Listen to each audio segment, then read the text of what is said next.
C'est un chiffre vertigineux. Plus d'1 million de personnes ont testé la cocaïne au moins une fois en France l'année dernière, en 2023, pardon. En 2023, oui, c'est ce que révèle ce matin une étude de l'Observatoire français des drogues et tendances addictives.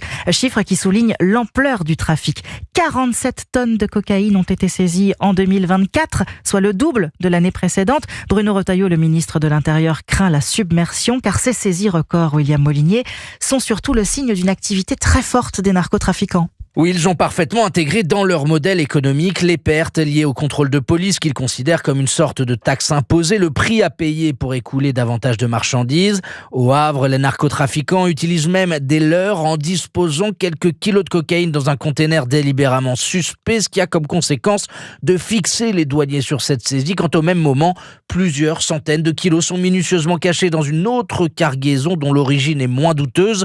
Autre illustration de cette adaptation des trafiquants, en Guyane, par exemple, ils ont compris que les policiers contrôlaient systématiquement les passagers avant d'embarquer. Résultat, ils contournent l'aéroport par le fret maritime avec des quantités plus importantes. Les interceptions sont donc plus conséquentes en volume, d'où les saisies records l'année dernière. Mais c'est un arbre qui cache la forêt, car l'action répressive n'a pas fait augmenter le prix du gramme de cocaïne. Au contraire, il n'a jamais été aussi bas. Il se vend 60 € aujourd'hui au détail, contre 200 € dans les années 90. William Molinier du service police-justice d'Europe 1.